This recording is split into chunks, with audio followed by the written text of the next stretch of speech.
other side. It was a very unique situation. My dog, Dolly, who was a Weimaraner that I adopted, was this one right here on the Pets in the Afterlife. By the way, all my dogs are on Pets in the Afterlife. I had 5 spirit. When she was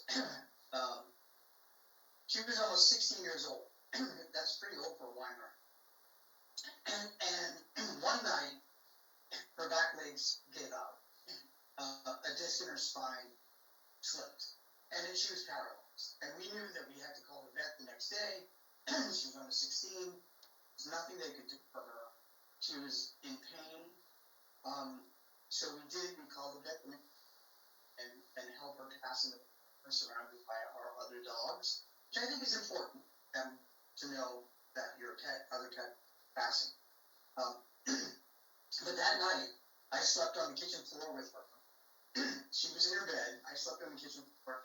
Our other dog, Tyler, next to her because he was bonded to her oxen, who just passed. And at 3 o'clock in the morning, she woke up. And she stood up. And she kept staring at one part of the kitchen. And I kept trying to get her to sit down. I wasn't looking at the part. And I couldn't. She wouldn't sit down. She refused. And I finally looked at that part of me. And there, in the dark, at 3 o'clock,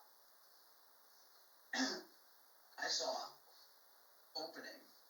In the opening were my parents, our dog Franklin, Buzz, and Sprite, and our friend Ed. And they were all waiting for her. And they let me know that. And the next day, I messaged a friend of mine, Larkin, to be coming, and I told her that Dolly passed because she loved Dolly. We lived 100 miles away, but she had come to visit and she met Dolly. And she said, Rob, when Dolly passed, I see your mother and father. I see 3 other dogs. She never knew the other 2. And she said, I see a young man in his 30s, and I don't know who he was. And that was my husband's late partner, Ed. So, and she wouldn't have known that. She described exactly the people and the dogs that I saw on the other side of it. Wow. Hard to talk about that. Yeah. You can see that. Yeah, definitely animals all have souls. I mean, and one of the strangest cases I ever had was at this ranch. And the lady she had chickens. She had cows, she had horses. And she claims that she saw ghostly chickens in her backyard. But she had acres of land. And come to find out, they would throw chicken bones to their dogs in the backyard.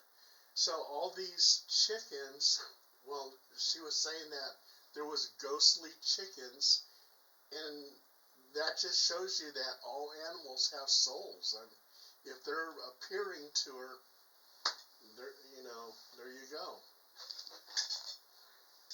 Sure. And for the most part, though, most of them don't stay behind, which is good. Because, like I said, they're smarter than them.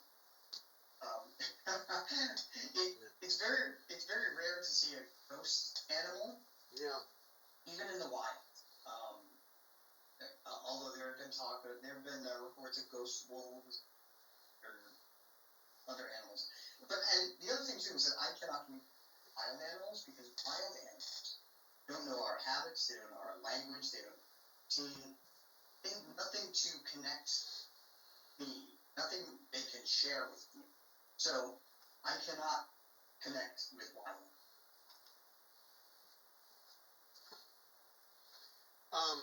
You do pet spirit readings. What is that? So, ironically, as of January 1st, I am not going to work because I've done it for 20 years. And what I would do is I would take a picture, get a picture of the pet, ask the pet's name, and like 5-7 questions, to me, then I would tune in and see, and usually, Pat would tell me all this information, and then I'd finally get to the questions, and they were all answered. So my books are filled with readings that I've done. People have had validations of things, and so that's the way it works. But it takes a lot of emotional energy, mental energy, and it wipes me out. And I've been spending every single night last 10 years doing pet reading, and I don't have time to relax. So, and I'm old. Yeah. I need to. Oh my God! And you do. You're like the Edgar Casey of cats, of animals. Edgar Casey, he had too many requests. Yeah, so I just stopped booking, and I booked out to next September. So I'll finish those, and then I'm not. So the reason I wrote the book, the Pets in the Afterlife books, and like I said, I have 4 of them. The reason I wrote them is to teach people how to look for signs on their own, so they don't need a medium. What they need to do is educate them, like going to school. And I've heard from a lot of people. Should have shared. And 2 of the pets books, 3 and 4. One is about the dog. They have special chapters by licensed professionals that deal with grief, how to cope with. So there's a chapter in it. This one is the one that will resonate with cats. All about cats. And 3 is only about dogs. So, and the other 2 are about all. But one important thing about afterlife is that so to soul brother, I want to let you know that you have cats that like to jump up on your bed and lay next to your head at night. You're going to feel that from one of them that used to do that. Wow. And you'll know who it is. Philip, if you had a cat or a dog that brush your hair, like, whop your head with its paw or his tail, you're going to feel that too, spirit. I have a shoulder cat that likes to sit on my shoulder like a baby. And that's when it passed? No, she's still alive, Caroline. She's actually I've had so many animals. I can't. I mean, if there's an afterlife and if we do reunite, I'm afraid I'm going to get stampeded. Because I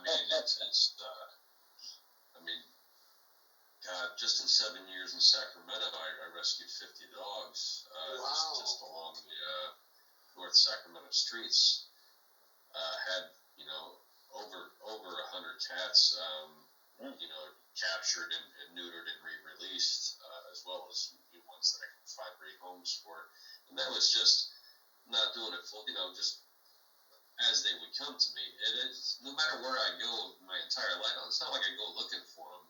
For some reason, wherever I go, I just run into them. And it's hard because, it's like, oh God, not again. Because it kills me every time, and I'm like, I have too many, and I run out of friends, because now my friends don't want to take phone calls. They're like, no, I can't take another animal, because I'm the guy who calls up and says, hey, do you want a cat? Do you want a dog? And it's just, yeah. So it takes a lot, and then about that same time, just last week, my cousin lost her Rottweiler, and I'm the person that goes over there and sits with them while they can't go through the procedure. And they're like, how do you do it? Well, I've been through it 100 times, And they're like, well, how do you look at it when you go? I'm like, it's a duty. It's your duty to be there with them at that last moment. So that's how I do it. So. Well, there's someone in spirit that keeps leading you to all of these animals in need because they know or find it. So you're someone that passed human to find all animals, or helps find you. I wanted to say thank you. I've worked in the States for 20. I've done fosters and fundraisers, and I still do fundraising, by the way. So, if anybody knows a rescue fundraising lecture about afterlife, let me know, and I'll see if I can get there. I just did one in $1,000.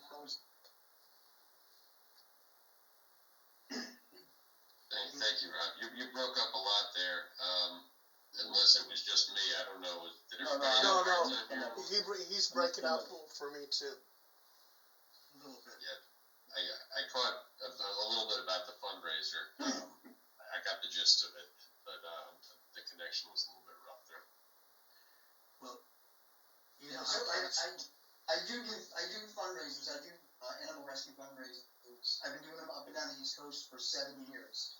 Where the animal rescue will advertise that I'm going to lecture. They charge somebody a ticket. I don't ask anything. It all goes to the rescue, and then people, I help explain how they can share their stories because they need validation too. And so it's really healing. You know how cats will sometimes stick their nose in your ear and purr. Yeah. Well, one of my deceased cats one time, this years ago, I'm half asleep in bed, and that happened.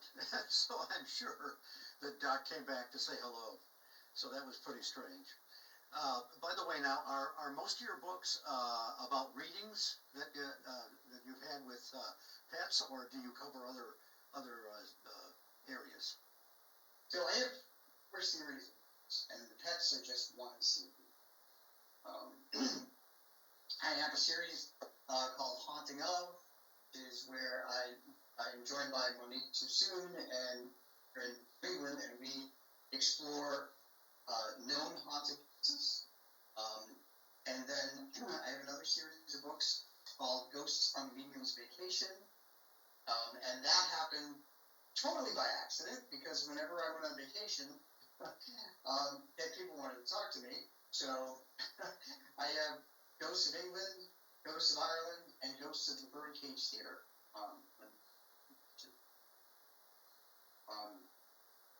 And then I have another series called Ghosts versus Spirits. That includes Earthbound Ghosts and Paranormal Investigations versus stories about books about spirits of our loved ones and how they.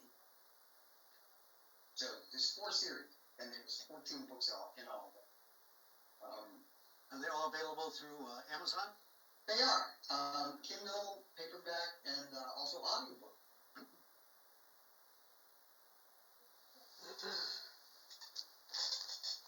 Hey, Ron, one of the things I wanted to ask you, and you probably have the knowledge on it, is the SPCA, is that a good organization for rescuing animals? It is. It seems to be. It's a legitimate organization, and they have chapters. Because I'm a dog dad, I've dealt with a lot of dog rescues, like breed specific, like dachshund rescue, Weimaraner rescues. But I also deal with any other rescue that, like a regional rescue or local rescue. I've been doing rescue fundraisers for animal rescue, Hampshire, the Lakes region rescue, Park cat rescue, animal rescue, island, you name it. Up and down these guys, doesn't matter. Yeah. Give that a purpose. Yeah. We got about 4 minutes before we take our halftime. Just giving a heads up that this thing cuts off. I will send another link after it stops 10 minutes from that point. But we'll just keep talking for another 4 minutes here, and then take a smoke break or whatever, bathroom break, and then we'll pick it back up. Yeah, Rob, Steve, you guys understand that? So, Yep. yeah, so when it shuts off, 10-minute break, and Phil's going to send us a second link, and we'll get back on the show again. Okay. Okay. Steve, I've been dying to ask you. You know, even not like to go off topic. Just I heard you mention that you like John Keel. You know, and his stuff like he mentions ultra-terrestrials and stuff like that. I like to get into some of that with you. You know, after the break, if possible. I've never actually encountered extraterrestrial, but I have a theory about what demons are, and they evolve extraterrestrial. Oh, go ahead, Rob. Okay. Because I'm a scientist, I have to look at everything scientific. And I think that whatever people call demons, hostile thing, counter, they may be life forms from other solar systems that are afraid of us or don't know what we are. And like a cornered animal, they will react defensively, and they will lash out first. So I know that with the James Webb Space Telescope and the Hubble Space Telescope, other various telescopes that we have, been able to catalog over 5,000 exoplanets. And we've also been able to find planets that are in the Goldilocks zone, that zone that would support life star. And also we found water throughout our own